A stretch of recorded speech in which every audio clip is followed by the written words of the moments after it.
Hey guys, welcome back to one more episode of Mentor Talk with me. And today, this episode is going to be about leadership.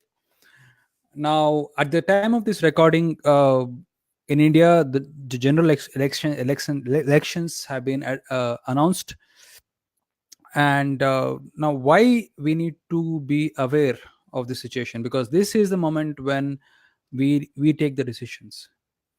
Now, we are the people, we are the citizens of the country who give power to the people, and it is in our hands to choose our leaders.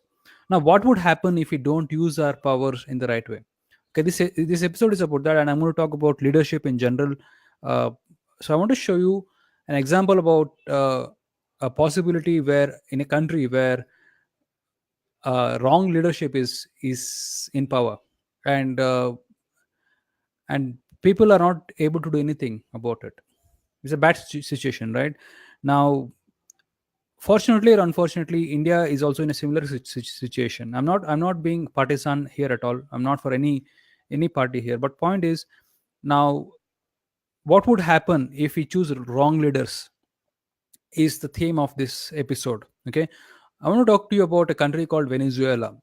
Now, Venezuela was one of the richest and developed countries in Southern America, and now it is in a huge humanitarian crisis. Now, why did that happen? So let's watch this episode together, and let's decode this, and let's see some lessons for us in our business life and our political decision making. Okay, let me show you the video about the collapse of Venezuela.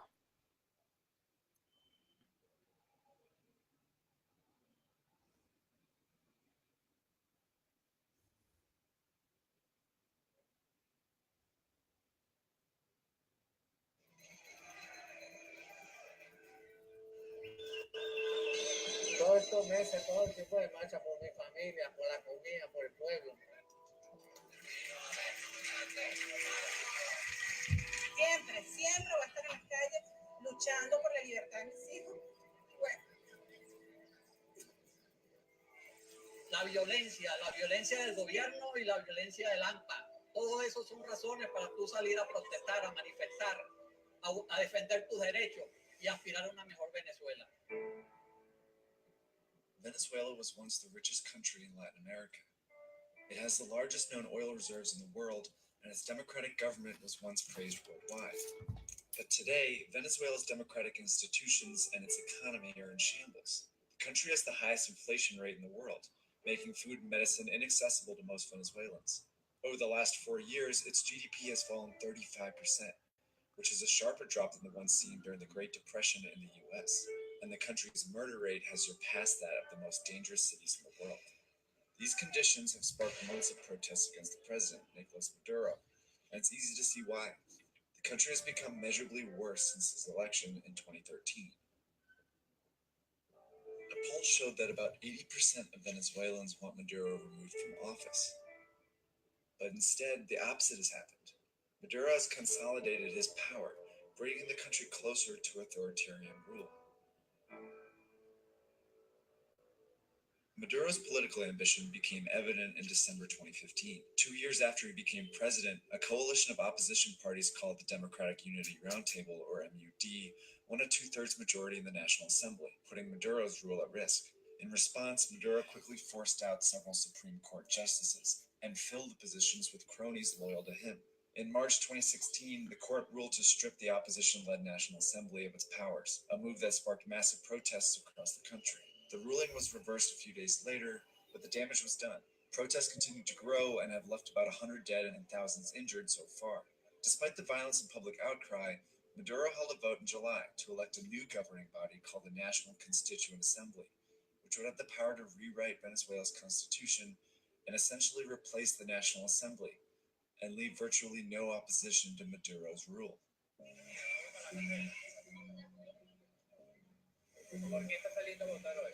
Bueno, por el bienestar del país. ¿Qué está buscando en esta nueva Asamblea Nacional Constituyente? Bueno, una paz para todos. With Maduro's recent vote, Venezuelans didn't have a say in whether the assembly should exist. They only had the option to elect its members. But when Maduro's predecessor, Hugo Chavez, proposed a constitutional rewrite in 1999, he first called for a referendum to propose the election of the assembly. After most Venezuelans voted yes, they then elected a new National Constituent Assembly. See, unlike Maduro, Chavez was a charismatic and beloved leader. In the 90s, he burst onto television sets across the country. He blamed government corruption and Venezuela's elite for the economic inequality. His populist message resonated with the country's poor, who eventually helped bring him to power. The key moment in his presidency came in 2004, when oil prices surged. Venezuela's petroleum-dependent economy started booming, and Chavez went on to spend billions from the profits on social welfare programs for the poor. He subsidized food, improved the educational system, built an enviable healthcare system, and reduced poverty by more than half. These programs certainly helped the poor, but they served a purpose for Chavez as well. In order to be re-elected, he needed to keep these millions of poor Venezuelans happy, so he rigged the economy to do just that. He didn't scale back Venezuela's dependence on oil, and his unrestrained spending led to a growing deficit, which meant all these programs would be impossible to sustain if oil prices fell. After Chavez's death, when Maduro took office as his handpicked successor, that's exactly what happened. Oil prices plummeted in 2014, and Maduro failed to adjust. Hyperinflation has made medicines and food that were once subsidized unaffordable for Venezuelans poor, who now make up about 82% of the population. Like Chavez, Maduro has also rigged the economy to keep himself in power, but this time it's not benefiting the poor. He's exploited a complex currency system put in place by Chavez. Maduro set the official exchange rate at 10 bolivars per US dollar, but only his friends and allies have access to this rate. In reality, the Venezuelan currency has become basically worthless. Most Venezuelans get their dollars on the black market, where the rate is about 12,000 bolivar per dollar. The military, which got complete control of the food supply from Maduro in 2016, is reportedly profiting off this currency crisis. They import food at Maduro's special currency rate and sell it on the black market for a massive profit. So for military generals and political allies in Maduro, the crisis has offered a lucrative opportunity which has helped Maduro stay in power. But he can't rely on that support alone. Which brings us back to Maduro's recent power grab. The opposition boycotted the vote, but Maduro held the vote for a new constitutional assembly anyway, and won a majority. Protests on the streets of Venezuela turning deadly after President Nicolas Maduro declares victory. The violence on Sunday, very real. The bomb went off near some motorcycle police, wounding several. Election day clashes between protesters and police claiming at least 10 more lives. At least one candidate has been murdered, shot to death. La elección de la Asamblea Nacional Constituyente es un fraude abierto, el mundo lo ve, lo ha visto, está claro, todos están claros de lo que sucedió. Ahora, lo que hay que seguir es seguir buscando la libertad, porque nosotros vivimos en libertad y sabemos lo que es eso. Para allá vamos ahí. Lo que sucedió ayer fue el más grande fraude que se haya cometido en cualquier elección nacional. Era un fraude cantado, ya se sabía que iba a ser una elección con poca asistencia, pero con una gran participación forjada por el gobierno. Maduro's government is trying to create the illusion of public support. The government claimed about 8 million people, or 40% of the country, voted, but experts put that number much lower, at just 3 million people. The international community, including Peru, Canada, Spain, Mexico, and Argentina, condemned the election. The US imposed financial sanctions on Maduro and members of his government. But Maduro's assembly, filled with loyalists, convened anyway, and it swiftly removed Attorney General Luis Ortega, leader of the opposition. Armed groups reportedly arrested several other opposition leaders too. Whether the group will rewrite the Constitution or postpone the next presidential election remains to be seen. For now, Maduro has unprecedented power over a country that continues to spiral out of control. Esto está cada día peor, mi querido. Si este hombre no se va, aquí Venezuela, bueno, ya. Una guerra aquí. Aquí lo que hay es guerra, una guerra. Right. Okay, just a moment. Let me see you guys. Right. So now the reason why I do these episodes is because now when we watch these incidents, there are essential truths that we can decode and we can learn lessons out of. Because I believe it's like gravity, universal truths. You can drop a coin from a height. If you drop it in Venezuela, if you drop it in USA, if you drop it in Germany, if you drop it in Russia, if you drop it in India, if you drop it in Pakistan, the coin will fall down. Similarly, now all these incidents also teach us about some universal truths about how to manage a certain situation. Now, clearly, the current president, I don't know his name as well, uh, got like now after Hugo Chavez died, he was elected president, and so obviously the situation was not good. So we can't blame him as well here.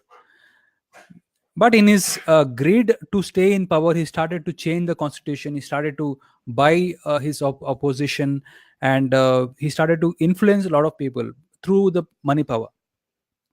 Now, this reminds me of also a similar uh, situation when Britishers were ruling us.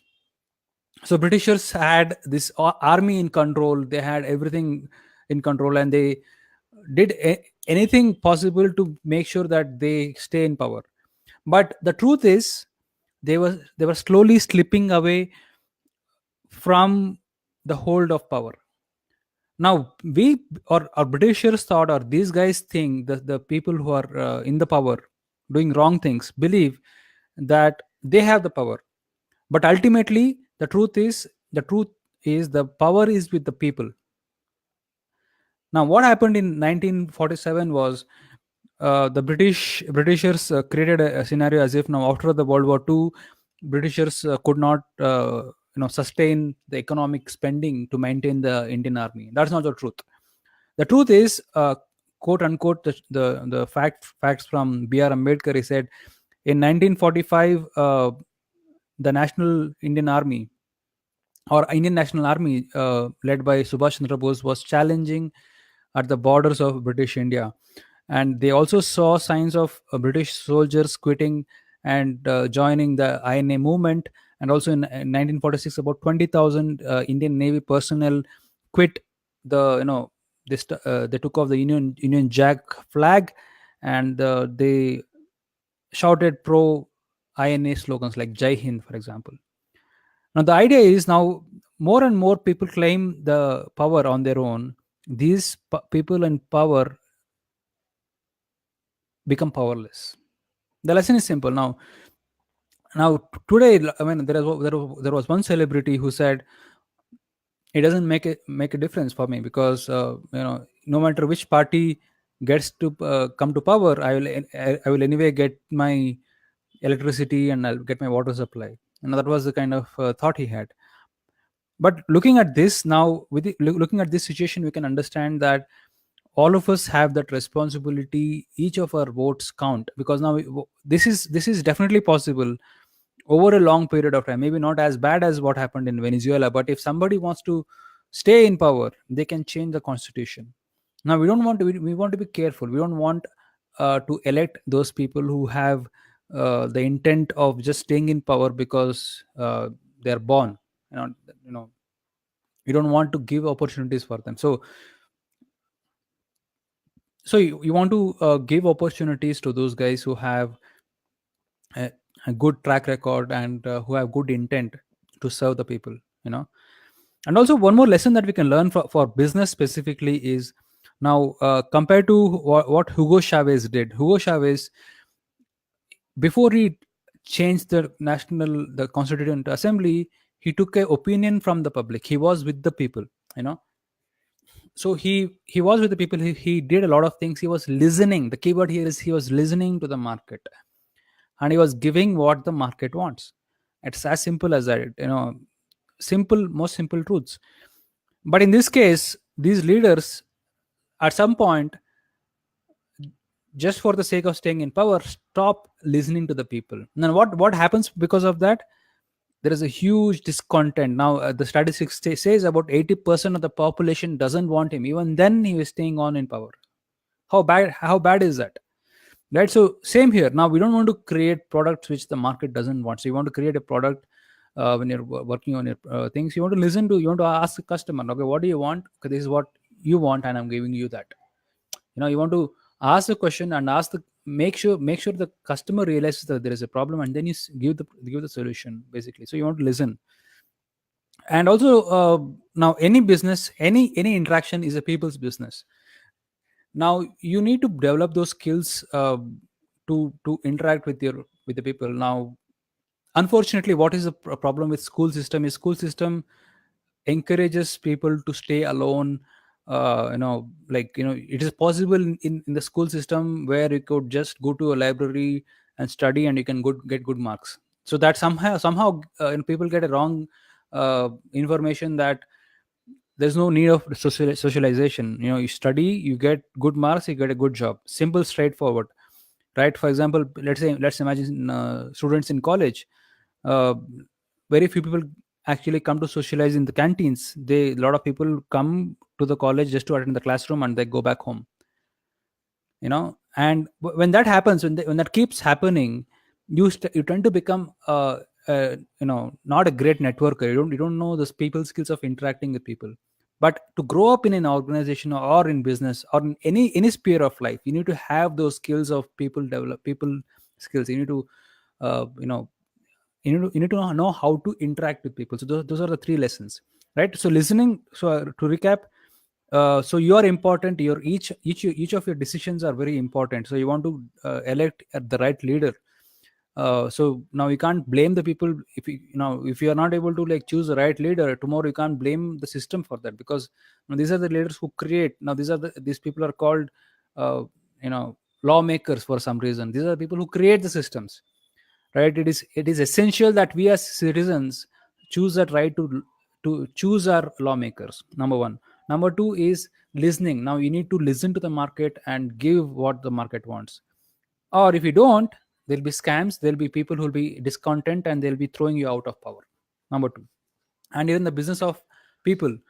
You need to know how to network and connect with people. Hugo Chavez was a great connector. It can be one to many or one to one. You need to be connecting with people. So those are the three lessons I wanted to share today. So I want to know about your thoughts about this. Leave below comments and personal message me, connect with me, and I'll look forward to meeting you in my next episode. So until next time, guys, have fun and take care. Yes. So also, a lot of things are we're building a lot of things, and so it's very easy to find a mentor now. So go to findmymentors.com and talk to our chatbot. If you don't know what you're looking for, we're here to help you. Okay, so a lot of amazing things are coming up. You'll be loving it when it's out.